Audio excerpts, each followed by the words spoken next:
Good morning everyone. Oke, pada bulan ini temanya adalah Godfidence in Influence. Nah, pada pagi hari ini judul yang saya ambil juga sama dengan temanya, yaitu Godfidence in Influence. Tapi sebelum itu mari kita berdoa dulu. Bapa di surga, terima kasih untuk pagi hari ini kami boleh datang di hadirat-Mu. Kami percaya ada Roh Kudus yang bersama-sama dengan kami. Let the Holy Spirit come upon us and anoint us with your holy oil, with your wine, new wine every day, oh Lord. So we can understand what you want from us in our life to be a blessing for others. Lord, teach us, mold us, shape us according to your will. We want to hear your voice, oh Lord. Use your servant and let your heart pour out into ours. Thank you, Lord. In the name of Jesus Christ we pray. Amen. Ya, Godfidence. Tadi Pak Arifin juga udah menjelaskan mengenai Godfidence itu adalah confidence in God. Tapi saya juga ingin kita juga ada satu hal yang saya ingin sampaikan, bahwa Godfidence itu confidence yang digantikan con-nya dengan God. Godfidence. Knowing I can, but He can. Jadi banyak kali kita punya confidence lebih daripada ukuran. Nah, seringkali confidence itu bagus, bukannya nggak bagus. Tetapi seringkali kalau kita overconfidence, this is not good. Overconfidence, it means that we depend on ourselves, our strength, our knowledge, our skill, our everything. So God confidence or Godfidence is knowing I can, but He can. Jangan sampai kita ini punya satu kemampuan atau strength atau apapun yang kita punya, kemudian kita merasa bahwa kita bisa melakukan semuanya karena kita punya. Nah, saya ingin memberikan satu contoh mengenai confidence. Overconfidence. Mungkin semua orang udah pernah lihat ini? Udah tahu ya ceritanya ya? The Titanic. Titanic ini di zamannya loh ya, di 1912. Itu ini kapal paling canggih. Is the most advanced at that time for the cruise ship. Kapal ini bisa menampung, can carry 3,500 people, passengers and also crew. So this is the first generation of the new cruise ship right now. This is the most precious cruise ship at that time. So one day there is a conference. The press conference, and then interview the chief of the designer, namanya Thomas Andrew. Thomas Andrew is the chief of designer of this ship. So when the interview happened, he said to the people around there, with the paparazzi over there, the captain over there, and the crew, the workers and everywhere, everybody over there. He said, this ship, not even God will sing. Wow, that one is so confidence. Dia itu begitu percaya diri bahwa kapal ini begitu luar biasa karena belum pernah ada kapal yang dibuat seperti ini. Apa bedanya kapal yang dulu? The old ship structure and also the new one, the Titanic, what is the difference? The difference is this ship, they have the watertight door. Watertight door make the sections of the bulk of the ship. So if there is holes in one part of the ship, so the watertight door will close and the water is only enter one room over there. So it means that still floating. Jadi kapal ini dipilah-pilah, ada kamar-kamar gitu ya di lambung kapalnya itu yang tadinya kalau sebuah kapal mungkin kalau kapalnya Nuh sih ya satu lambung semuanya blong gitu ya, nggak ada sectionnya. Jadi kapal itu dibuat memang seperti itu, seperti perahu ya, satu lambung ya semuanya blong gitu, nggak ada sectionnya. Di zaman ini dia menemukan satu cara bagaimana kalau ada bocor nggak tenggelam kapalnya. Dia tutup, dia bagi-bagi per section, kemudian dia tutup dengan watertight door atau pintu kedap air gitu. Jadi airnya kalau masuk dia nggak akan bisa tenggelamkan kapalnya karena cuma satu kamar. Ini teknologi yang zaman itu adalah paling mutakhir dan paling canggih. Tapi coba kita lihat, overconfidence itu membuat apa yang begitu canggih yang dipikirkan pada zaman itu nggak mungkin bisa tenggelam. Penumpangnya saat itu yang naik adalah 2.000, nggak sampai sih 3.500, tetapi 2.240 kurang lebih.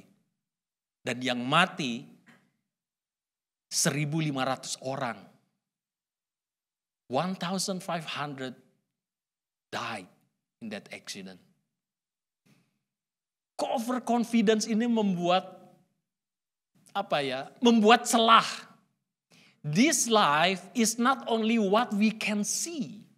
There's something that we cannot see in the spirit realm.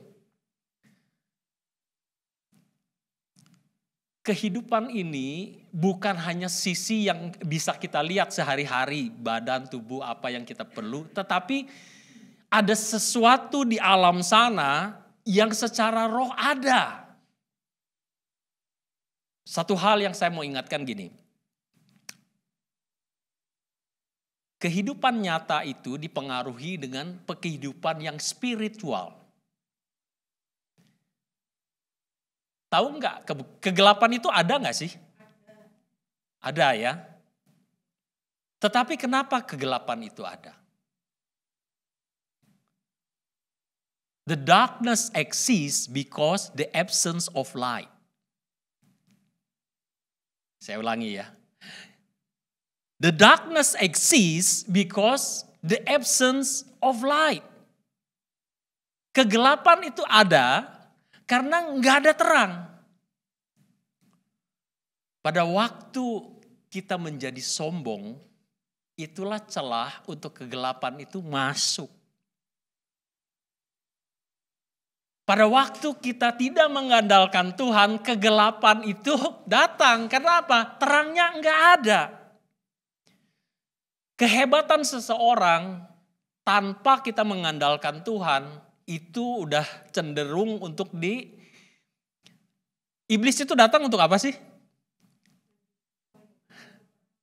Datang untuk mencuri, membunuh, membinasakan. Dari awal, sebelum Adam dan Hawa diciptakan, iblis itu udah ada belum? Udah ada. Waktu Adam dan Hawa diciptakan, dia jealous sama Adam dan Hawa. Tujuannya cuma satu, menghancurkan mereka dan keturunannya. Itu udah, cuma itu aja tujuannya. Oleh sebab itu, kegelapan itu selalu mengintai. Kehidupan kita itu kalau enggak di bawah terang, udah jadi bulan-bulanannya kegelapan. Saya yakin dan percaya bukan karena Tuhan menghukum Titanic ini. Karena banyak orang yang, ya kok kenapa begitu kejamnya Tuhan. Ada seorang yang di medsos saya lihat, yang mengatakan, iya katanya saya jatuh karena Tuhan itu menghukum dia. Saya rasa bukan karena itu. Karena apa? Karena orang tanpa terang, kegelapan itu dengan mudah untuk masuk dan membinasakan kita kan. Nggak ada yang jaga masalahnya. Siapapun manusianya yang mau percaya Kristus, nggak percaya Kristus, pokoknya jenisnya manusia dibinasakan oleh iblis. Dia nggak peduli.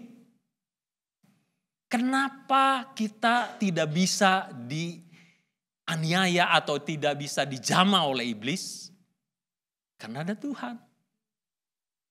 Ingat peristiwanya Ayub waktu dia mau dicobai? Kalau Tuhan tidak mengangkat pagar di sekeliling Ayub, nah, nggak ada yang bisa jamah dia. Job cannot be touched by the evil one because there is a fence, the fire fence from the heaven that God protect him. So it means that the people with God inside them. So the light is inside them. Don't push them away. Don't push the lights away from you. This Thomas Andrews said that he underestimate God's power. So he thinks that he has the strength, he has the knowledge, he has all of the ability. No. You see, the wealthy people in the world is in their ship. A lot of the people. Orang-orang kaya itu mereka naik di kapal ini. Tapi apa hasilnya? Dan kapal ini karam karena nabrak gunung es, the iceberg. So this ship is become a story, never-ending story, and again they told about the Titanic. Titanic itu menjadi satu pengajaran buat kita untuk kita belajar bahwa jangan overconfidence. That's why Godfidence is the right term.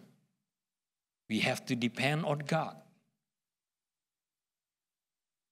Filipi 4 ayat 13, the Philippians 4 verse 13 said, I can do all things through Christ who strengthened me. Apapun kita bisa lakukan di dalam Tuhan yang memberikan kekuatan buat kita.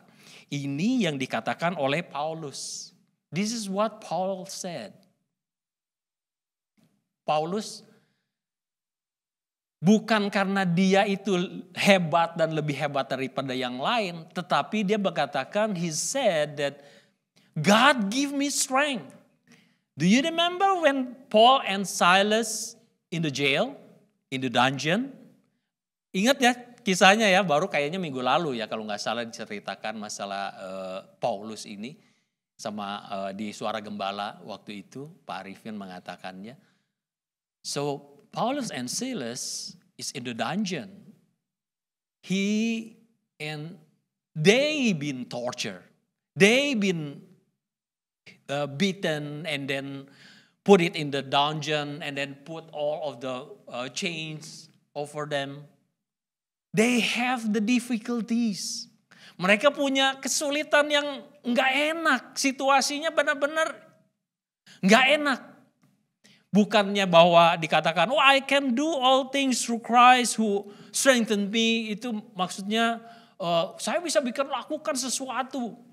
Segala sesuatu kita bisa lakukan, bukan. Tapi maknanya adalah kita bisa melakukan segala sesuatu yang diizinkan oleh Tuhan masuk dalam kehidupan kita atau lewat dalam kehidupan kita. Segala sesuatu yang tidak enak sekalipun, segala sesuatu yang berat sekalipun, the problems that we face, we can conquer that with Christ, not by yourself. Because most of the people, they gave up. Ada yang bunuh diri, diputusin pacar, bunuh diri. Kenapa? He cannot bear. Dia nggak bisa tanggung penderitaan rasanya. Itu penderitaan yang paling berat mungkin waktu itu dia rasakan seperti itu. Sehingga dia memutuskan untuk membunuh dirinya. Waktu ada Krismon, waktu perusahaan-perusahaan bangkrut, Dan semua orang yang kaya, yang punya uang, yang tadinya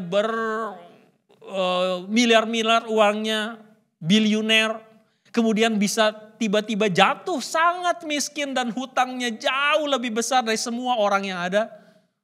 Mereka udah nggak kuat lagi untuk hidup. Mereka bukan takut mati, mereka takut hidup karena hutangnya gede banget dan banyak orang yang bunuh diri. Setiap orang mempunyai satu titik lemah pada waktu menghadapi permasalahan yang dihadapi. We facing a lot of times that we think that our problem is the biggest problem that we can bear. Sometimes we just want to give up. We want to, okay God, take me home. Take me home. Bukan country road ya. Take me home. Nggak kuat lagi. Kadang-kadang permasalahan yang kita hadapi itu membuat kita tuh putus asa. Paulus tuh mengatakan, I can do all things through Christ who strengthen me.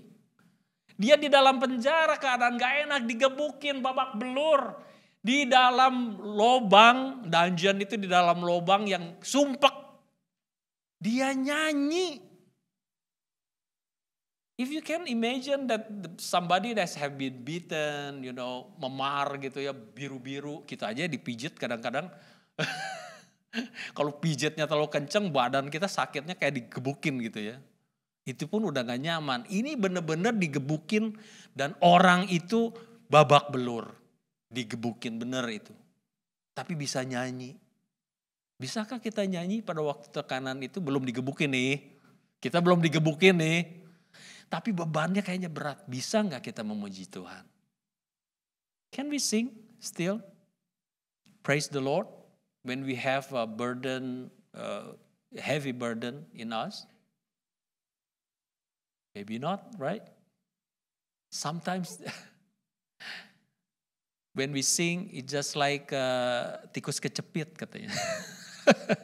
Suaranya gak keluar benar. Kenapa? Karena bebannya begitu berat. Bagaimana kita bisa survive? Bagaimana kita bisa mengatasi permasalahan yang kita hadapi yang begitu berat? How? How we can conquer that problems? It's only through Jesus.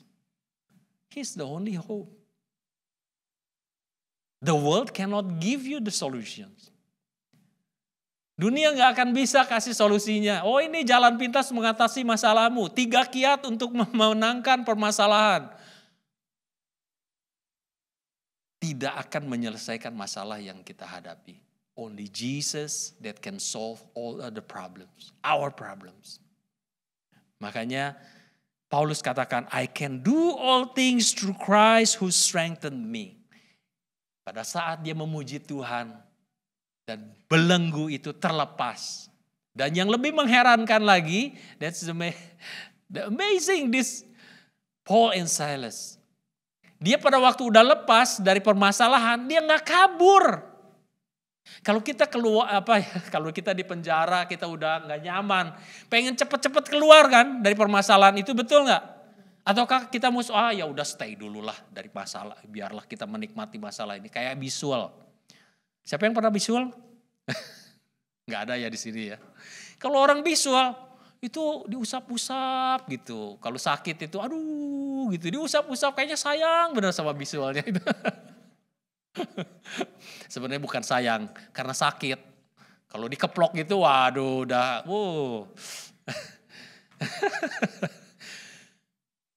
Pada saat Paulus dan Silas itu udah bebas nih dari belenggunya, dia nggak kabur. Kenapa? Karena Tuhan suruh dia stay. Why? God have a purpose. Kalau God say to stay in your place, don't go. Even though maybe in your environment when you work, the environment is not really want you to stay. You want just to flee away from that situation. But God said, stay. You have to stay. Why? Because God has a purpose. God has a purpose for the Paul and Silas because He want to save sipir penjara. Sipir penjara ini dia mau, the guard ini mau diselamatkan sama Tuhan melalui mereka. Jadi mereka stay. Pada waktu itu penjaganya mau bunuh diri kan? Penjaganya sipir penjara mau bunuh diri karena apa? Karena dia takut bahwa itu penjara udah terbuka, udah pasti itu mereka kabur semua. So the prisoners is already gone when it happens. But Paulus and Silas said, don't kill yourself. We are all here. Berarti narapidana yang lain juga nggak pergi. Kenapa? Mereka menikmati pada waktu hadirat Tuhan turun. Waktu Paul and Silas praise the Lord and worship God. So the atmosphere of heavenly come down to the dungeon. So all the people over there, all the prisoners over there, they feel, they can know that the atmosphere is so different. There is a peace. Ada damai sejahtera yang mereka mungkin gak pernah rasakan sebelumnya. Makanya mereka juga stay, gak kabur. All the prisoners can feel the presence of God. So the most important for us is the presence of God every day. So don't let it go. Are you agree? So the presence of God is something that we cannot see. We cannot feel it in our, what do you see? Sometimes we can feel it, but not all the time. Because the presence of God, when two of the people come and sing and pray to God, God promised that He will attend, right? Pada waktu dua orang berkumpul memuji nama Tuhan, Tuhan berjanji apa? Dia akan hadir kan? Jadi nggak usah pakai perasaan. Kadang-kadang kita datang ke gereja, kita pikir bahwa, aduh pujiannya kagak ngangkat. Nggak rasa. Lah, kalau kita main perasaan, kita bisa terjebak. Kenapa? Karena masalah pujian bukan karena orang yang di depan sini yang nyanyi, bukan. It's matter of our relationship with God. Kalau kita sedang jatuh cinta, nggak peduli situasinya kayak apa, betul kan? Asal si doi ada di samping kita, benar nggak? Siapa yang pernah pacaran? Pasti tahu peristiwa itu. When we have a girlfriend or boyfriend, when we younger. Whatever the situation is, even though the situation is just like in the market is so not, crowded and chaotic, as long as the loved one is beside us, no matter what, you are happy, right? Raining, thunder, and storm coming, no matter what, I'm happy, right? Kalau kita sama Tuhan jatuh cinta, enggak peduli yang nyanyi di depan sini itu fales. Enggak peduli setiap orang itu, enggak peduli siapa yang nyanyi di depan sini. Tapi kalau hubungan kita dengan Tuhan itu baik, kita tetap memuji Tuhan. Enggak terganggu dengan itu. Dulu waktu pertama awal-awal saya bertobat, saya selalu pilih nanti siapa yang khotbah ya. Kalau si ini, nanti saya ngantuk nggak ya? Nah, ini terjadi buat saya juga, mungkin ada yang ngantuk kalau dengar saya khotbah. Saya nggak tahu. Tetapi saat itu saya cari pengkhotbah yang bikin saya nggak ngantuk. Padahal kalau Bapak Ibu dan saudara-saudara ngerti, the preacher is not entertainment for you. Betul kan? Yang nyampaikan firman itu bukan harus lucu supaya kita bisa ketawa. It's not entertainment. Ini adalah apa? Ini kita kalau mau dengar Tuhan ngomong apa ya hari ini buat saya. Ambil ayatnya, renungkan. Bukan entertainment kayak kita nonton di YouTube ada standing comedy. yang membuat kita bisa tertawa. Itu bukan itu tujuannya. Bukan. Kalau kita seminggu sekali datang untuk entertainment seperti itu, aduh kasihan deh. Bukan itu tujuannya Bapak Ibu. Firman yang disampaikan apapun itu, waktu saya mengerti ini, saya tidak lagi pilih siapapun yang khotbah. Gak peduli, kadang-kadang bisa dengerin. Di sekolah minggu pun saya datang, saya dengerin firman. Kenapa? Ada message buat saya di situ. Guru sekolah minggu yang ngajar anak-anak kan. Ayo kita puji Tuhan. Anak-anak. Tapi saya menikmati pujian di sana juga.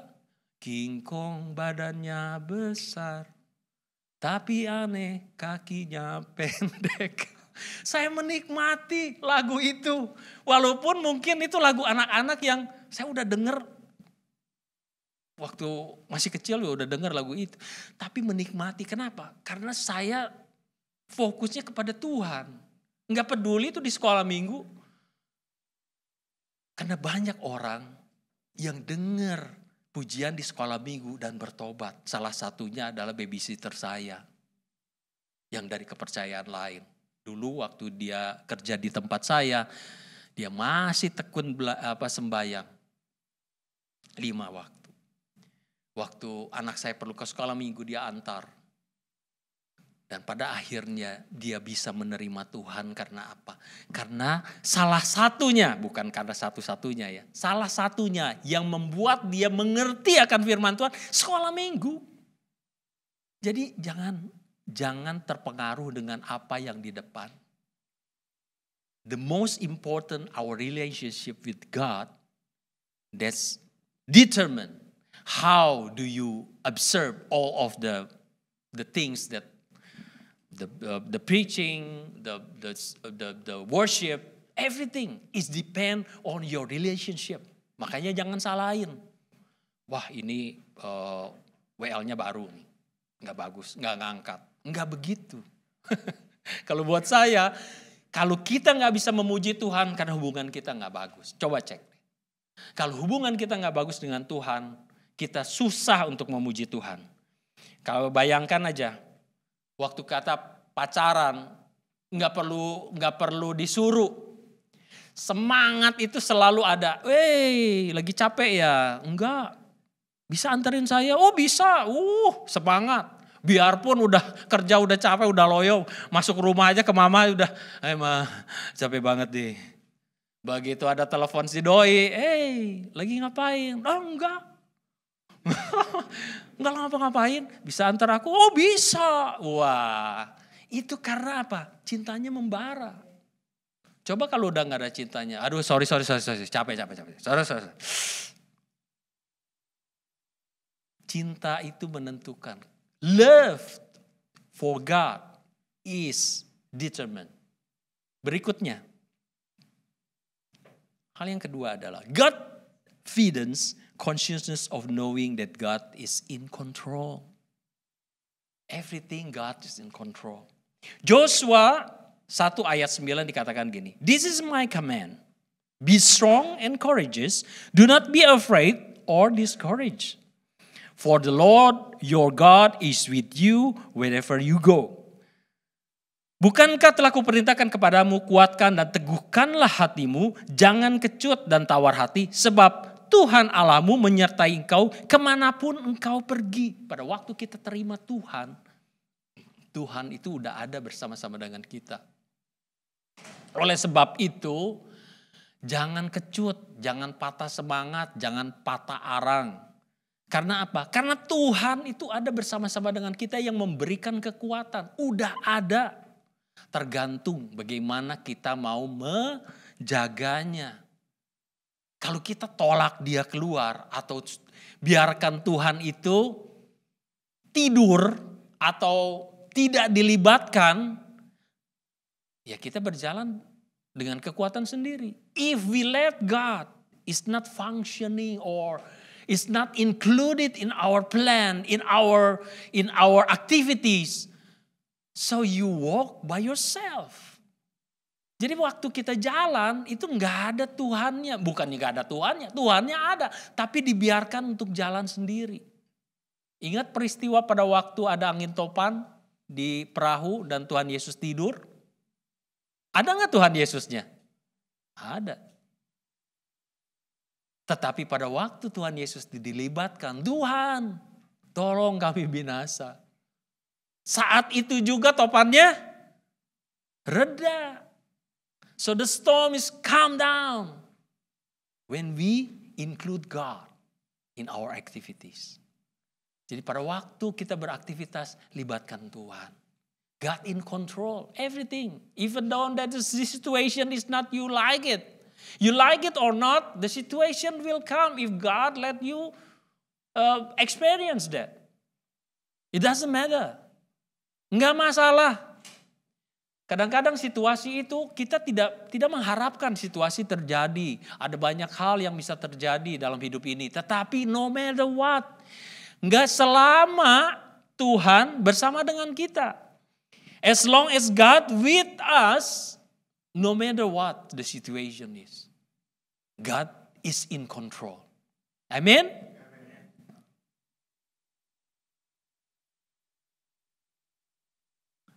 Ini yang kita perlu belajar juga, yaitu 1 Yohanes 5 ayat 14 katakan gini. Dan inilah keberanian percaya kita kepadanya. Yaitu bahwa ia mengabulkan doa kita jikalau kita meminta sesuatu kepadanya menurut kehendaknya. And this is the confidence that we have in him, that if we ask anything according to his will, he hear us. Kita seringkali minta itu bukan kehendaknya. Makanya permintaan kita enggak dikabulkan. Sebetulnya yang kita perlu minta adalah apa? Apa yang dia kehendaki. Makanya ada ayat mengatakan, jikalau kamu tinggal di dalam aku dan firmanku tinggal di dalam kamu, mintalah apa saja yang kamu kehendaki dan kamu akan menerimanya. Kenapa firmannya harus ada dalam kita dan kita dalam firman? Karena pada waktu firman ada di dalam kita di dalam firman, itu Tuhan manunggal bersama kita. Menjadi satu. Saya kasih contoh manunggal itu gini. Kita ambil satu ember, isinya air laut. Kemudian kita ambil satu gelas aqua gitulah ya. Kemudian kita celupkan ke dalamnya. Gelas aqua itu kita. Ember itu adalah Tuhan. Kita bisa manunggal bersama Tuhan kalau kita masuk di dalam hadiratnya. Tuhan bersama dengan kita bersama dengan Tuhan. Itu maksudnya. Makanya pada waktu kita manunggal dengan Tuhan, kita tahu keinginannya, betul nggak? Kalau kita nggak manunggal dengan Tuhan, kita nggak tahu keinginannya apa. Yang ada adalah keinginan kita. Dan seringkali keinginan kita itu kita paksakan kepada Tuhan. Dibuktikan dengan apa? Dengan doa. Kalau kita masih memikirkan banyak hal untuk diri kita sendiri, berdoa kepada Tuhan seperti kita menyodorkan list. Oh Tuhan, ini kebutuhan saya ini. Tuhan, minta jawaban doamu. I ask, you answer my prayer with the list, all of the requests. I don't think that God will answer yes to all of your list, right? Mungkin ada yang di dalam itu yang Tuhan akan kabulkan. Tetapi apa yang sesuai dengan apa yang menjadi kehendaknya juga. Banyak kali kita yang minta itu adalah kehendak kita. Sehingga jawaban doa pun tidak terjawab. Gimana supaya doanya bisa terjawab? Saya bukan berkata bahwa apa yang kita minta itu Tuhan gak akan kabulkan loh ya. Atau tidak baik loh ya. Tetapi kita sadar gak sih kalau kita minta dan kemudian Tuhan bilang enggak. Itu bukan Tuhan gak sayang loh. Sama seperti anak kecil yang misalnya ada anak kecil umur 3 tahun, 2 tahun. Kemudian tiba-tiba dia lihat mamanya lagi potong sayur. Kemudian dia minta pisau sama mamanya. Dikasih gak sama mamanya? Dikasih? Enggak. Kenapa enggak dikasih? Dangerous. If the 2 years old child and then asking for the knife to the mother, of course the mother won't give it to the child 2 years old. Why? She can harm or he can harm himself with the knife. He cannot handle the knife 2 years old. If we know that she already grew up, maybe as a teenager, 12, 13, 14 years old, just to help the mother to peel the onions, the mother will give the knife to peel the onions, right? He can handle it. So sometimes we don't realize that God say no to your request or to your prayer. It's not that because God don't love you anymore, then say no to the request, but maybe you are not be able to handle that, what you request. You don't understand what you're asking. That's why you have to know God's will, because God's will is the best for us. God knows us better than us ourselves. Understand ourselves. Tuhan lebih mengerti kita daripada kita mengerti diri kita sendiri, karena Dia yang ciptakan. Dia tahu apa yang kita perlukan. Dia tidak kasih apa yang kita inginkan. Dia kasih apa yang kita perlukan. Yang terbaik yang Tuhan kasih. Percaya Tuhan gak pernah kasih yang baik? Itu kan banyak yang gak percaya. Tuhan gak pernah kasih yang baik. Tuhan kasih yang terbaik. Bukan saya bilang bahwa Tuhan gak pernah kasih yang baik, kok Tuhan kasih yang jelek. Enggak. Tuhan kasih yang terbaik, gak pernah kasih yang baik. Second best gitu gak pernah. Tuhan kasih yang terbaik karena Dia mengasihi kita. Because God loves us. That's why He gave the best for us. Ada satu cerita namanya Emmanuel Frutos. Mungkin kita gak pernah dengar ya. Tetapi ini adalah seorang sosok anak muda, walaupun kelihatannya udah mature ya. Mirip-mirip Michael kayaknya nih. Ada miripnya. Ini orang Meksiko yang tinggal, keturunan Meksiko yang tinggal di Amerika. Umur 8 tahun, orang tuanya pindah kembali ke Meksiko.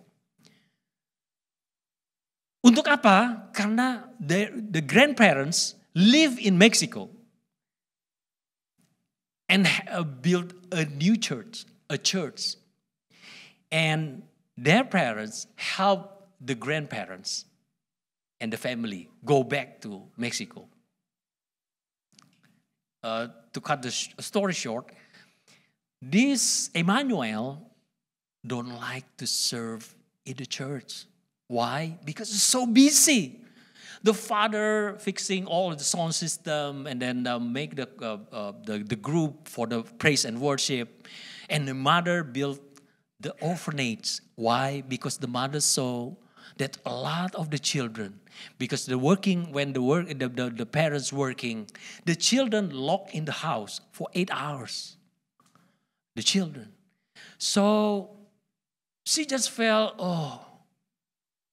I just want to take care of that children. But somehow Emmanuel don't feel that he want to get involved in the service. You know, all the ministry. He didn't interested with that. He just like, it's so many problems. Karena waktu itu dia masih muda dan kemudian dia bertumbuh. He grew up. And the dangerous things, because he doesn't like the community and he hang out with the wrong community and get involved in drugs. Nah, waktu dia udah get involved in drugs, satu kali ketangkep polisi, akhirnya masuk penjara. Masuk penjara, setelah di penjara, dia akhirnya mikir, wah ini kok kayaknya gak bener. Hidup dia kok akhirnya di penjara. Dia seperti kayak menyesal gitu. Akhirnya dia pikir, saya balik Amerika aja. Gak mau di Meksiko. I'm not going to get involved in the church community, but I won't go back to America. So he went back to America and hang out with the friends over there. After graduated from school, he go back to Mexico just to visit their parents, and just for temporarily, and then going back to America. He said, I just want to plan, just go for short time. Okay. And then when he arrived over there, he saw all the things and then apply for job in America. He want to go back, but there is no job for him. And then he tried to apply in Mexico. He tried. And then somehow there's an orphanage open for the security. Nah, I just want to try because I am jobless, so I just want to try. So security is very easy. Just to make the list for who attends over there, and then give the list, and then open the gate, and it is very easy job. So he took the job. Diambil pekerjaannya, kemudian singkat cerita ada tawaran untuk jadi pengajar. To be a teacher. He just hesitate to take the training, but somehow the leader over there just came to his office and said, hey, you interested to do the training? He said, why? I don't really interested. Hey, just try. Take the training.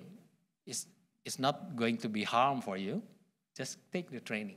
Akhirnya dia training. After he attended training, he felt, a lot of children is the same situation, maybe worse than him. Dia mengerti bahwa banyak anak-anak orphanage itu yang seperti dia perasaannya. Dia belajar itu mengerti orang lain. Di dalam pelajaran itu diajarin kenapa orang-orang ini seperti ini. Dan semua pengajaran itu masuk ke dalam hatinya. Dia mengerti jadi ternyata banyak anak yang kayak saya. Akhirnya dia coba jadi guru. He tried to be a teacher. And then after a while, he loved the job. Why? Because God is already called him in the heart. There is a way God direct him into the path that he has to pass that. Ada jalan yang Tuhan harus dia lalui. Dia izinkan itu terjadi supaya dia bisa melalui jalan itu. Dia gak dapat pekerjaan lain, dia dapat pekerjaan ini. Sehingga dia mengerti. And now he is the director of operation at the Love in Action. Nama fasilitinya Love in Action Children's Home. Dia jadi direkturnya. Waktu diwawancara, when he interviewed, kenapa sih kamu mau akhirnya mengajar di situ? Atau melayani di situ. Dia katakan, maybe it's not easy job over there to take care a lot of the children from every background. It's not easy. But when they graduated and then they grow up and then they come back and say thank you. That's the precious one. Why? Because you invest to their future. They can be a drug dealers. They can be a drug addicts. They can end up in the street. Masa depan mereka bisa menjadi suram kalau nggak ada orang yang peduli. Dia katakan bahwa pada waktu anak-anak ini kembali setelah dia lulus dan mengatakan terima kasih karena masa depan, their future is so bright. Because there's some people invest their life for this orphanage. That's the joy is more than the money can buy. Lebih daripada uang yang dia bisa dapatkan. Tapi sukacitanya ini. Inilah yang didapatkan pada waktu kita mengandalkan Tuhan, masuk dalam hati kita, dan menjadi influence to others. It's small things, tapi the effect is so huge. Efeknya besar sekali kepada community. Kalau kita peduli aja, kita akan jadi dampak yang baik untuk lingkungan. Kalau kita nggak peduli, we just think about ourselves, so it won't be happen.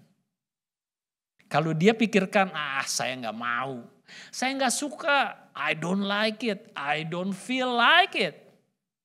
Kadang-kadang apa yang kita nggak suka itu belum tentu bukan dari Tuhan loh. Panggilan yang daripada Tuhan belum tentu yang kita suka-suka. Kadang-kadang yang kita suka itu justru mungkin bukan panggilan dari Tuhan. Karena dagingnya enak.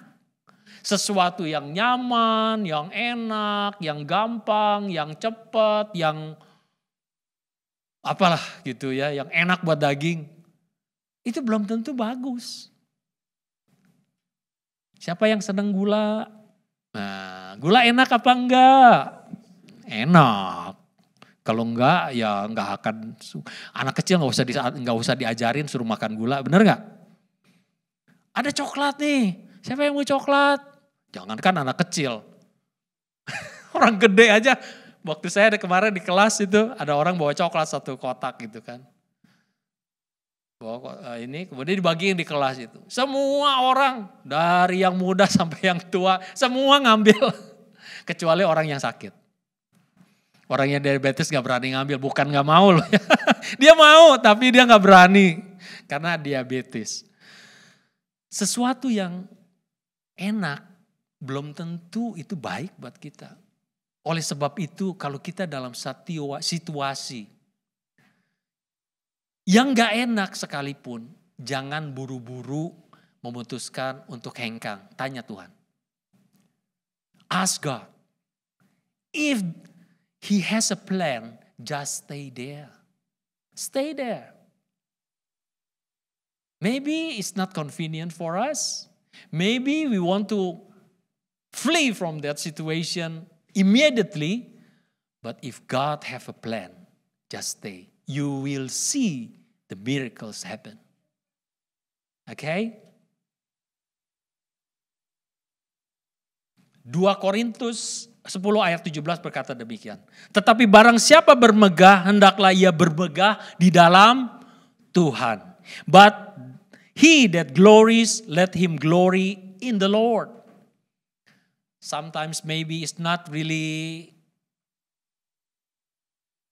convenience, but when you want to glory in the Lord. Sometimes maybe the situation is not really in a good condition, but you still have to glorify God with your life. I don't know what happened in these days with you, but I know that God, if God with you, God's in charge in your life. Amin. Kita nggak tahu apa yang terjadi dalam hidup kita hari-hari ini, tetapi selama Tuhan in charge dalam hidup kita, Dia berdaulat atas hidup kita dan Dia punya pegang hidup kita dan kita tahu di tangannya kita aman. Amin. Mari kita berdoa.